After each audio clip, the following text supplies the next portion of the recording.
Class में हम लोग रिलेशंस डिस्कस करने वाले हैं। क्लास 12th का एक इम्पॉर्टेंट टॉपिक है रिलेशन। रिलेशन से बेसिकली बोर्ड में या फिर कॉम्पिटिटिव एग्जाम्स में एक या दो क्वेश्चंस अक्सर देखने को मिल जाते हैं, और ये एक ऐसा टॉपिक है जिसको बच्चे जो है अच्छे से समझ नहीं पाते। तो क्वेश्चन थोड़ा सा अच्छा नहीं लगता या फिर वो छोड़ देते हैं। बट बिलीव मी, अगर आप अच्छे से समझने की कोशिश करेंगे, वीडियो लेक्चर को अच्छे से फॉलो करेंगे, तो आप रिलेशन को बिल्कुल इजी पाएंगे, और इसका क्वेश्चन अगर आता है तो आपसे इजीली हो जाएगा। ठीक है, तो सिंपली हम लोग स्टार्ट करते हैं ये टॉपिक रिलेशन। तो रिलेशन क्या होता है, सबसे पहले हम ये देखते हैं। तो रिलेशन बेसिकली, अगर कोई भी हमारे पास दो ऑब्जेक्ट्स या दो क्वांटिटीज हैं, कोई भी दो ऑब्जेक्ट्स या दो क्वांटिटीज के बीच का कनेक्शन जो होता है या लिंक जो होती है, उस लिंक को ही रिलेशन बोला जाता है। तो basically relation is a relation is two objects if two objects or quantities are related, if there is a recognizable connection or link between the two objects or quantities. Okay, so a relation is basically a link or connection between two objects or quantities. That link or connection may be between a father or a son, or maybe between a student, or between a boy to a girl. So that connection or link is basically known as a relation. In mathematics, we will see that connection of a number with another a number. Okay, so that connection we will call as a relation, and some type of relations will make a function. Okay, so a relation, basically relation is a connection between two objects or quantities. Okay, now हम लोग इसका example देखते हैं कि basically इसका एक अच्छा सा एग्जांपल क्या होगा। ठीक है, तो मान लीजिए हमारे पास दो क्वांटिटीज है, quantity A and B. Okay, quantity A and B. Quantity A को हम क्या बोल रहे हैं, क्वांटिटी ए जो है किसी स्कूल में क्लास 12th में पढ़ने वाले बच्चों का सेट है। ठीक है, तो क्लास किसी भी स्कूल में क्लास 12th में जो भी बच्चे पढ़ रहे हैं उनका अगर एक सेट बना है, तो उस सेट को ए से हम लिखने वाले हैं। और उसी स्कूल में जो क्लास 11th में पढ़ने वाले बच्चे हैं, अगर स्टूडेंट्स, ओके, तो अगर उनका हम सेट बनाए तो वो सेट बनेगा बी। अब हम क्या देखने वाले हैं, ए को मान लेते हैं कि किसी स्कूल में जो क्लास 12th में बच्चे हैं वो है 5। ठीक है, राम, श्याम, रोहित, अमित, आलोक। और अगर अब इन हम पांचों का एक सेट लिखें तो वो बन जाएगा इस तरीके से एक सेट में लिखेंगे और उसको बोलेंगे ए। ठीक है, और उसी स्कूल में जो क्लास 11th में जो बच्चे हैं उनका अगर सेट बनाए तो वो हो जाएगा बी। मान लीजिए कि क्लास 11th में चार ही बच्चे हैं, कृष्णा, दीपक, सुमित, अर्पित, और उसको हमने लिख दिया बी से। ओके, तो अब यहाँ पे मैं जो है एक और सेट आर लिखने वाला हूँ जिसके मेंबर्स होंगे ऑर्डर्ड पेयर।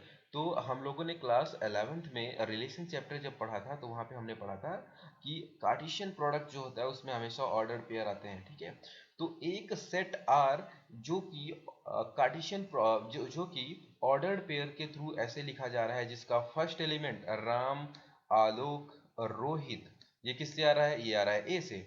और जिसके सेकंड एलिमेंट सुमित, अर्पित और दीपक, ये कहाँ से आ रहे हैं, ये आ रहे हैं सेट बी से। तो एक इस टाइप का सेट आर जिसके फर्स्ट एलिमेंट ए से आएंगे और सेकंड एलिमेंट बी से आएंगे, उसको हम लोग Cartesian product of A B का सबसेट बोल सकते हैं। और अगर यहाँ पे हम एक लिंक दे दें इन दोनों के बीच, फर्स्ट एलिमेंट और second, first element and second के बीच अगर एक लिंक दे दें, कनेक्शन दे दें, और वो कनेक्शन ये बोल दें कि brother of A is a brother of B, और B is a brother of A, तो यहाँ पे जो रिलेशन होगा वो रिलेशन है, लिंक जो है वो है brother. Okay, brotherhood. Okay, so that link is brother. So ये आर जो होगा सेट ए के एलिमेंट्स को जो बी से रिलेट कर रहा है यहाँ पे ऑर्डर पेयर में, तो उस आर को बोलेंगे रिलेशन। यहाँ पे रिलेशन आर हो जाएगा, और वो कनेक्शन या लिंक क्या है, वो है ब्रदर का। ठीक है, तो ए के ये तीन लोग राम, आलोक और रोहित ऐसे हैं जिनके ब्रदर्स बी में पढ़ते हैं, और उनके भाई कौन कौन कौन कौन से हैं, तो राम का ब्रदर है 11th में सुमित, आलोक का ब्रदर है अर्पित, और रोहित का ब्रदर है दीपक। इस तरीके से हम लोग आर को जो है रिलेशन आर को लिखेंगे। इस for this particular example A, set A and B, R is a relation and that connection is a brother. Okay, so अगर इसी सेट आर को हम जो है टैबुलर सेट बिल्डर फॉर्म में लिखना चाहें, this are is written here in tabular form, because सारे ऑर्डर्ड पेयर को हमने कॉमा से सेपरेट करके कर्ली ब्रैकेट में लिख दिया, तो ये एक जो है ये जो आर है ये लिखा हुआ है सेट टेबुलर फॉर्म में। अगर इसको हम सेट बिल्डर फॉर्म में लिखना चाहें तो हम इस तरीके से लिखेंगे R equal to A comma B such that A is brother of B. A कहाँ से आएगा, यानी जो फर्स्ट वाला एलिमेंट है वो कहाँ से आएगा, ए आएगा इस कैपिटल ए से, और बी कहाँ से आएगा, बी बिलोंग करेगा इस कैपिटल बी से। तो इस तरीके से A comma B is are Cartesian product of A cross B में वो सेट हमको उठाना है, ए क्रॉस बी का वो सबसेट लेना है जिसमें जिसमें ए ब्रदर हो बी का, और ए कहाँ से आए, ए आए ए से और बी आए बी से, तो उसको हम लोग एक रिलेशन बोलेंगे, रिलेशन आर। ओके, तो ये बेसिकली एक रिलेशन का बेहतरीन एग्जांपल था। रिलेशन क्या होता है वो बिल्कुल सिंपल शब्दों में समझ लिया हम लोगों ने कि दो ऑब्जेक्ट्स या क्वांटिटीज के बीच अगर कोई कनेक्शन है तो उस कनेक्शन को हम लोग रिलेशन बोलते हैं। ठीक है, तो अब देखते हैं कि क्लास 11th में जो हमने थोड़ा सा रिलेशन पढ़ा था बेसिक सा, उसका हम थोड़ा सा रिकैप कर लेते हैं कि क्या क्या पढ़ा था वहाँ पे। ठीक है, तो वहाँ पे बेसिकली हमने सबसे पहले ऑर्डर्ड पेयर समझा था कि अगर दो क्वांटिटीज है और उनको कर्ली कॉमा से सेपरेट करके राउंड ब्रैकेट में लिख दें तो वो एक ऑर्डर्ड पेयर होता है। ठीक है, मान लीजिए कि हमारे पास एक सेट है ए और सेट बी। सेट ए जो है उसको लिख रहे हैं, उसमें तीन एलिमेंट्स हैं ए बी सी और इस तरीके से लिखा गया, और जो बी है वो है एक्स कॉमा वाई। ठीक है, तो अगर हम इन दोनों का कार्टेशियन प्रोडक्ट लेना चाहें तो कार्टेशियन प्रोडक्ट हो जाएगा ए इंटू बी, और इस कार्टेशियन प्रोडक्ट ए बी को हम लिखेंगे कर्ली ब्रैकेट में, हम लोग लिखेंगे ऑर्डर पेयर। ऑर्डर पेयर क्या क्या आएगा, इस ए का कैपिटल ए का फर्स्ट एलिमेंट लीजिए और बी का फर्स्ट एलिमेंट लीजिए, तो यह आ जाएगा ए कॉमा एक्स, तो फर्स्ट एलिमेंट ए कॉमा एक्स आ जाएगा। अब ए का फर्स्ट एलिमेंट लीजिए, बी का सेकंड एलिमेंट लीजिए, तो आ जाएगा ए वाई, तो हम लोग लिखेंगे ए वाई। फिर ए का फर्स्ट एलिमेंट इसके सारे एलिमेंट्स के साथ हो गया, अब ए का फर्स्ट एलिमेंट छोड़ दीजिए, ए का सेकंड एलिमेंट लीजिए बी। तो अब इस बी का प्रोडक्ट हम लोग करने वाले हैं, इस बी का प्रोडक्ट करने वाले हैं बी कैपिटल बी के फर्स्ट एलिमेंट के साथ, तो यह आ जाएगा B X, here it is B X. Okay, अब फर्स्ट एलिमेंट का सेकंड एलिमेंट के साथ करेंगे तो बी वाई, तो यहाँ पे मैंने बी वाई लिखा है। अब क्या करेंगे, सेकंड एलिमेंट का बी इसके सारे एलिमेंट्स के साथ हो गया, तो अब हम इसका ए के थर्ड एलिमेंट को बी के बाकी एलिमेंट्स के साथ करने वाले हैं प्रोडक्ट, तो आ जाएगा सी एक्स, तो एक ब्रैकेट में जाएगा सी एक्स। सी का वाई के साथ करेंगे तो सी वाई आ जाएगा। तो इस तरीके से ए क्रॉस बी हम लोग अगर लिखना चाहें तो इस तरीके से ए क्रॉस बी आ जाएगा। ठीक है, इसी को हम लोग बोलते हैं Cartesian product of A B. ठीक है, जहाँ पे ए एक सेट है और बी दूसरा एक सेट है। तो यहाँ पे ध्यान से देखो, ए क्रॉस बी कुछ और आ रहा है। अगर हम ये बोलते what will be the value of B cross A, अगर हम बी का कार्टेशियन प्रोडक्ट लेते ए के साथ तो वो कुछ और आता। क्यों, क्योंकि वहां पे जो फर्स्ट वाला एलिमेंट होता वो बी से आता और सेकंड वाला एलिमेंट ए से आता, क्योंकि हम लोग बी क्रॉस ए निकालने वाले थे, B Cartesian product of B with A निकालने वाले थे। ठीक है, तो A cross B and B cross A are different, two different sets. Okay, तो अगर इस सेट को अगर हम लोग ए क्रॉस बी को सेट बिल्डर फॉर्म में लिखना चाहे तो क्या लिखेंगे, तो सेट बिल्डर फॉर्म में ये आ जाएगा ए क्रॉस बी। अब यहाँ पे देखिए दो एलिमेंट्स आ रहे हैं, ऑर्डर पेयर आ रहे हैं, तो ऑर्डर पेयर को हम लोग हमेशा ए कॉमा बी से लिखेंगे, सच दैट ए कहाँ से आएगा, ए आएगा कैपिटल ए से, ए बिलोंग्स ए, एंड बी ये वाला सेकंड एलिमेंट कहाँ आएगा, ये आएगा बी से, तो यहाँ पे लिख देंगे A belongs to A and B belongs to B. इस तरीके से हम लोग ए क्रॉस बी को सेट बिल्डर फॉर्म में लिख सकते हैं। और एक चीज़ हम लोगों ने पढ़ी थी पिछली क्लासेस में, कि अगर हमारे पास दो सेट हैं, एक सेट ए है और दूसरा सेट बी है।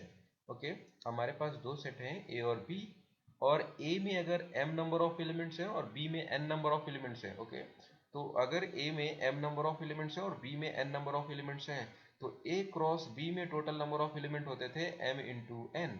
Total A B, A cross B यानी A Cartesian product of A और बी में जो टोटल नंबर ऑफ एलिमेंट्स होते थे वो होते थे m इंटू n।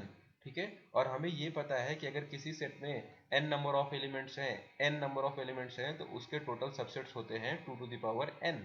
तो अगर किसी सेट ए क्रॉस बी में mn एलिमेंट्स हैं तो उसके टोटल पॉसिबल सबसेट्स हो जाएंगे 2 टू द पावर mn। तो हमें ये पता है कि अगर किसी सेट में जितने सबसेट होंगे, किसी सेट में के जितने पॉसिबल सबसेट्स होंगे उतने ही पॉसिबल रिलेशन हो सकते हैं। तो अगर हम ये पूछें कि ए बी का relation of A with B कितना होगा, कितने पॉसिबल रिलेशंस होंगे, तो total number of possible relations जो कि ए का बी के साथ हो सकता है वो हो जाएंगे 2 टू द पावर mn, जितने उसके सबसेट्स पॉसिबल होंगे, ए क्रॉस बी के जितने पॉसिबल सबसेट्स होंगे उतने ही पॉसिबल रिलेशन हो जाएंगे। तो अगर हम ऊपर वाले क्वेश्चन के लिए बात करें तो ऊपर वाले क्वेश्चन के लिए अगर पूछे कि ए का बी के साथ कितने पॉसिबल रिलेशन है, तो देखो यहाँ पे ए में टोटल नंबर ऑफ एलिमेंट्स है 3 और बी में टोटल नंबर ऑफ एलिमेंट्स है 2। तो ए क्रॉस बी में टोटल नंबर ऑफ एलिमेंट्स हो जाएंगे 3 इंटू 2 यानी 6। ठीक है, ए क्रॉस बी में टोटल नंबर ऑफ एलिमेंट्स हो जाएंगे 6, यानी कि ए क्रॉस बी के जो पॉसिबल सबसेट्स होंगे वो हो जाएंगे 2 टू द पावर 6। और जितने पॉसिबल सबसेट्स होंगे उतने ही पॉसिबल क्या हो जाएंगे, number of relations, possible relations. तो यहाँ इस पर्टिकुलर क्वेश्चन में ए का बी के साथ टोटल पॉसिबल सबसेट रिलेशन कितने हो जाएंगे, तो 2 to the power 6 total possible relations हो जाएंगे। ठीक है, तो ये हम लोगों ने ऑलरेडी जो है डिस्कस कर चुके हैं, ये हम लोग ऑलरेडी डिस्कस कर चुके हैं क्लास 11th में। ठीक है, अब यहाँ पे देखो एक और एग्जांपल मैंने दिया है कि मान लीजिए कि ए कोई सेट दिया है 1 3 5 7 जिसके एलिमेंट्स हैं और बी दूसरा सेट है जिसके एलिमेंट्स है 2 4 6 8 10। तो ए क्रॉस बी में बहुत सारे एलिमेंट्स होंगे, ए क्रॉस बी में टोटल कितने एलिमेंट्स हो जाएंगे इस केस के लिए 1 3 4 1 3 5 7 यानी 4, और यहाँ पे टोटल नंबर ऑफ एलिमेंट्स है 5। तो ए क्रॉस बी में एलिमेंट्स हो जाएंगे 4 इंटू 5 मतलब 20। तो ए क्रॉस बी में टोटल 20 एलिमेंट्स हो जाएंगे। ठीक है, तो उसके टोटल पॉसिबल सबसेट्स कितने हो जाएंगे, टोटल पॉसिबल सबसेट्स हो जाएंगे ए क्रॉस बी के A into Cartesian product of A into B के टोटल पॉसिबल सबसेट जाएंगे two to the power 20।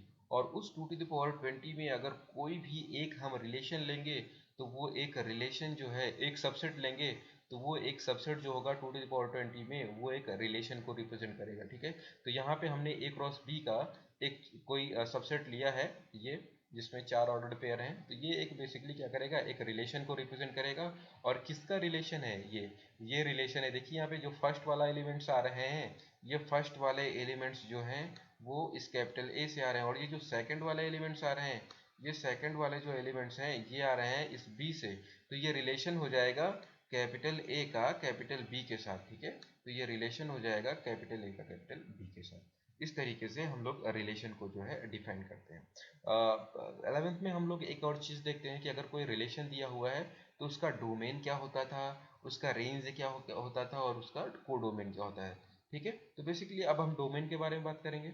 Okay, तो अब हम लोग डोमेन के बारे में बात करेंगे कि डोमेन क्या होता है। ठीक है, तो डोमेन क्या हो जाएगा, set of all first components, जो आर लिखा जाता है, जो ऑर्डर्ड पेयर आते हैं उसमें। तो ऑर्डर्ड पेयर का जो फर्स्ट वाले एलिमेंट्स होते हैं, जैसे ये आर यहाँ पे एक लिखा हुआ है, इसके जो फर्स्ट वाले एलिमेंट्स है 1 3 5, ठीक है 1। तो अगर इन चार एलिमेंट्स को एक सेट में लिख दें तो वो जो सेट बनेगा उसी सेट को हम लोग डोमेन बोलते हैं। तो domain basically is a set of all first components और coordinates of the ordered pairs belonging to R is called domain. यानी कि जो आर होगा उसके जो ऑर्डर्ड पेयर होंगे उनके फर्स्ट एलिमेंट्स को अगर एक सेट में लिख दिया जाएगा तो वो डोमेन हो जाएगा। ठीक है, अगर रिलेशन का हमें रेंज पूछे, रेंज क्या होता है, तो रेंज हो जाएगा जो रिलेशन है उसके जो ऑर्डर्ड पेयर के सेकंड वाले एलिमेंट्स हैं, इन सेकंड वाले एलिमेंट्स को उठा के अगर एक सेट बना दिया जाए, सेट में रख दिया जाए, तो उस सेट को हम लोग बोलेंगे range. So basically range is a set of all second components और coordinates of the ordered pair belonging to R. तो अगर ऊपर वाले क्वेश्चन के लिए मैं इस आर के लिए पूछूं कि इसका डोमेन क्या होगा, तो इसका डोमेन हो जाएगा 1 3 5 1। ये फिर आ गया, तो सेट में हम लोग किसी एक एलिमेंट को दो बार नहीं लिखते हैं, तो बेसिकली इस आर का डोमेन हो जाएगा 1 3 5। और अगर इस आर का हमें रेंज लिखना हो तो रेंज हो जाएगा इसका 8 6 2 4। तो इसका रेंज हो जाएगा इसका रेंज हो जाएगा 2 4 6 एंड 8। तो इसका रेंज हो जाएगा 2 4 6 8। ओके, सो हम लोग इस तरीके से लिखते हैं, इसका डोमेन हो जाएगा 1 3 5 एंड रेंज हो जाएगा 2 4 6 8। अच्छा, इसका कोडोमेन क्या हो जाएगा, तो बेसिकली जो रिलेशन होता है, यहाँ पे देखो रिलेशन किसका है, ये रिलेशन है ए का बी के साथ। तो जो सेकंड वाला सेट होता है उसी को हम लोग पूरा का पूरा क्या बोलते हैं, उसको हम लोग बोलते हैं कोडोमेन। तो यहाँ पे ये रिलेशन जो है, ये रिलेशन है ए का बी के साथ, तो यहाँ पे जो ये बी होगा ये कोडोमेन कहलाएगा। अब ऐसे भी समझ सकते हैं इसको कि रेंज वाले एलिमेंट जिस सेट से आएंगे, रेंज वाले एलिमेंट जिस सेट से आएंगे उसको हम लोग कोडोमेन बोलेंगे। तो रेंज वाले एलिमेंट्स क्या है, 8 6 2 4 या 2 4 6 8 किससे आ रहे हैं, 2 4 6 8 बी से आ रहे हैं। तो बी पूरा का पूरा जो बी होगा उस पूरे के पूरे बी को हम लोग कोडोमेन बोलेंगे। तो इस पर्टिकुलर एग्जांपल के लिए कोडोमेन हो जाएगा B, set B. Okay, so basically अगर हम इसको जो है एरो डायग्राम में समझें तो एरो डायग्राम क्या हो जाएगा, तो ऊपर वाले एग्जांपल के लिए मैं यहाँ पे एरो डायग्राम बना रहा हूँ। एरो डायग्राम हो जाएगा 1 3 5 7, इसको एक सर्कल में लिखेंगे, और 2 4 6 8 10 बी हो जाएगा। तो ये यहाँ पे ए हो गया, ठीक है, ये ए हो गया, ये बी हो गया। तो यहाँ पे ए के जो एलिमेंट्स बी के साथ रिलेशन में है, यानी कि जो एलिमेंट्स आर में आ रहे हैं, यहाँ पे 1 8 से रिलेटेड है, 3 6 से रिलेटेड है, 5 2 से रिलेटेड है, 1 4 से रिलेटेड है, तो इनको हम एरो से मिला देंगे। तो 1 8 से रिलेटेड है, 3 6 से रिलेटेड है, 5 जो है 2 से रिलेटेड है, जो भी एलिमेंट्स हैं रिलेटेड है उनको हम लोग एरो से मिला देंगे, ठीक है, आर में। तो देखते हैं, ठीक है, तो मिला देंगे इसको। तो मान लीजिए कि जो है वन जो है एक से ज़्यादा से एलिमेंट्स के साथ रिलेशन में, और ये पर्टिकुलर ए का बी के साथ रिलेशन है, तो इसको हम लोग आर आर से रिप्रेजेंट कर रहे थे तो आर लिख देंगे। अब 1 4 से रिलेटेड है, 1 8 से भी रिलेटेड है। रिलेशन में एक एलिमेंट दो के साथ रिलेट हो सकता है, रिलेशन में हो सकता है, ठीक है। अब 3 यहाँ पे 6 से रिलेटेड है, 5 किससे रिलेटेड है, 2 से। तो ये जो एलिमेंट्स हैं जो रिलेटेड हैं किसी ना किसी ए के, वो एलिमेंट्स जो बी के किसी ना किसी एलिमेंट्स के साथ रिलेशन में है, तो उनको हम लोग बोलेंगे डोमेन। और बी के वो एलिमेंट्स जो ए के किसी ना किसी एलिमेंट्स के साथ रिलेशन में है, तो उनको हम बोलेंगे रेंज। और इस पूरे के पूरे बी को, इस पूरे के पूरे बड़े सर्कल बी में जो भी एलिमेंट्स आएंगे उनको हम बोलेंगे कोडोमेन, ओके, उनको बोलेंगे कोडोमेन। तो इस तरीके से हम लोग रिलेशन के लिए रेंज, डोमेन, कोडोमेन पढ़ते हैं। अब हम लोग देखेंगे कि इनवर्स रिलेशन क्या होता है, ठीक है। तो बेसिकली रिलेशन होता है कि अगर हमारे पास दो सेट हैं ए और बी, और ए के एलिमेंट्स बी के एलिमेंट्स के साथ किसी न किसी तरीके से लिंक्ड हैं या जुड़े हुए हैं, तो उसको हम एक रिलेशन बोलेंगे। तो मान लेते हैं कि आर एक रिलेशन है जिसका सेट ए के एलिमेंट्स बी के एलिमेंट्स के साथ जुड़े हुए हैं या रिलेटेड हैं, या जो है उनके बीच कुछ ना कुछ कनेक्शन है, ठीक है। तो आर हो गया। अब इनवर्स रिलेशन क्या हो जाएगा, इनवर्स रिलेशन हो जाएगा उल्टा। हम लोग आर बोल रहे हैं, किसको आर बोल रहे हैं, ए के एलिमेंट्स को बी के साथ अगर लिंक्ड है तो उसको आर बोल रहे हैं। तो आर इनवर्स क्या हो जाएगा, यानी इनवर्स रिलेशन क्या हो जाएगा, तो इनवर्स रिलेशन हो जाएगा अगर बी के एलिमेंट्स ए के साथ लिंक्ड है तो उसको हम बोलेंगे आर इनवर्स। तो अगर हम आर को लिखें, R such that A to B are related A to B, ठीक है, रिलेशन आर को हम इस तरीके से लिखेंगे, आर ए टू बी, ठीक है, relation of R from A to B, A का रिलेशन बी के साथ। तो इनवर्स जो रिलेशन होगा, इस आर का जो इनवर्स रिलेशन होगा उसको हम लोग आर इनवर्स से लिखेंगे, और वो इनवर्स हो जाएगा आर इनवर्स बी टू ए, इस तरीके से लिखेंगे, आर इनवर्स बी टू ए, उल्टा बी का रिलेशन ए के साथ हो जाएगा, तो आर इनवर्स को लिखेंगे बी टू ए, ठीक है, are inverse B to A, ठीक है। तो अच्छा, अगर आर हमारा है, आर है, सेट बिल्डर में कैसे लिख रहे थे हम लोग आर को, आर को हम लोग सेट बिल्डर में लिखते हैं R equal to A comma B, Cartesian product दे देते हैं, ए कहाँ से आएंगे, ए से आएंगे, और बी कहाँ से आएगा, ये सेकंड वाला एलिमेंट कहाँ से आएगा, ये बी से आएगा, तो बी बिलोंग्स टू बी। तो अगर इसी में हम आर इनवर्स लिखना चाहें तो आर इनवर्स क्या हो जाएगा, आर इनवर्स हो जाएगा इसके ऑर्डर्ड पेयर जो हैं, बी वाले को हम फर्स्ट पे भेज देंगे, यानी सेकंड एलिमेंट फर्स्ट पे आ जाएगा और फर्स्ट वाला एलिमेंट सेकंड पे चला जाएगा, ठीक है। तो इस तरीके ऐसा करने पे जो सेट मिलेगा, जो आर मिलेगा, नया वाला जो सेट मिल जाएगा, उसको हम आर इनवर्स बोल देंगे। तो आर इनवर्स हो जाएगा बी कॉमा ए, क्योंकि सेकंड को फर्स्ट पे ला रहे हैं, फर्स्ट को सेकंड पे, तो बी कॉमा ए बन जाएगा। बी कहाँ से आ रहा है, बी आ रहेगा, बी आएगा बी से, और ये वाला ए कहाँ से आएगा, ये आएगा ए से। तो इस तरीके से ये जो रिलेशन बनेगा, इस रिलेशन को हम लोग बोलेंगे इनवर्स रिलेशन। किसका इनवर्स रिलेशन है, आर इनवर्स, आर का इनवर्स रिलेशन है, ठीक है। तो इनवर्स रिलेशन होता है, अगर कोई रिलेशन ए है, ए से बी, तो इसका इनवर्स रिलेशन हो जाएगा relation of B to A. तो आर इनवर्स को हम लोग ऐसे लिखते हैं B to A, R inverse B to A, ठीक है, इस तरीके से हम लिखते हैं। अच्छा, एक चीज और समझते हैं कि डोमेन अगर आर में देखते थे तो domain R, domain of R क्या हो जाएगा, ए के वो एलिमेंट्स जो कि रिलेशन में है। अच्छा, बी, आर इनवर्स का डोमेन क्या हो जाएगा, आर इनवर्स हो जाएगा बी के वो एलिमेंट्स जो ए के साथ रिलेशन में है। यानी हम ये बोल सकते हैं कि डोमेन जो होगा आर का, वो रेंज ऑफ आर इनवर्स के बराबर हो जाएगा, या फिर रेंज ऑफ आर जो होगा वो डोमेन ऑफ आर इनवर्स के बराबर हो जाएगा, ठीक है। तो किसी अगर रिलेशन दिया हुआ है और रिलेशन का डोमेन जो है वो उसका इनवर्स का रेंज हो जाएगा, या फिर किसी रिलेशन का अगर रेंज दिया हुआ है तो वो उसके इनवर्स के लिए क्या हो जाएगा, डोमेन हो जाएगा, ठीक है। तो यहाँ पे एक सिंपल सा एग्जांपल देख लेते हैं कि आर दिया हुआ है, आर है 1,2 3,4 5,6 7,8, ये एक रिलेशन है। और अगर हमसे पूछे कि इसका इनवर्स रिलेशन क्या होगा, तो इसका इनवर्स को हम आर इनवर्स से लिखेंगे। करना कैसे क्या है कि इसका सेकंड वाला जो एलिमेंट है उसको फर्स्ट पे भेज देना है, और फर्स्ट वाले एलिमेंट को सेकंड पे भेज देना है। तो इसका 2 जो है फर्स्ट पोजीशन पे आ जाएगा और 1 सेकंड पोजीशन पे चला जाएगा। इसी तरीके से सारे ऑर्डर्ड पेयर जो इतने आर में ऑर्डर्ड पेयर होंगे उन सबको लिख देना है। ठीक है, तो यहाँ पे देखो 3 सेकंड पोजीशन पे चला जाएगा, 4 फर्स्ट पोजीशन पे आ जाएगा, तो हो जाएगा 4,3, 5,6 हो जाएगा, 6,5, 7,8 हो जाएगा, 8,7। तो इस तरीके से जो ये सेट मिलेगा इसको हम लोग आर इनवर्स बोलेंगे। ऊपर वाला आर है तो नीचे वाला आर इनवर्स हो जाएगा। ठीक है, तो ये सारी चीज़ें हम लोगों ने जो है क्लास 11th में डिस्कस कर चुके हैं। जिस छोटा सा एक रीकैप था। अब हम लोग 12th में क्या पढ़ेंगे? 12th में बेसिकली जो स्टार्ट होता है टॉपिक वो होता है स्टार्ट टाइप्स ऑफ रिलेशन से। तो टोटल कितने टाइप्स के रिलेशन हो सकते हैं, क्या क्या रिलेशन के टाइप्स होता है, वो हम लोग क्लास 12th में देखते हैं। ठीक है, तो टाइप्स ऑफ रिलेशंस हम दूसरे लेक्चर में कवर करने वाले हैं, एक दूसरा वीडियो बनाएंगे। ठीक है, तो अगर वीडियो पसंद आया है तो लाइक कर दीजिए, कमेंट कर दीजिए। ठीक है, अगर कोई डाउट है तो कमेंट कर दीजिए। ठीक है, thank you for watching this video.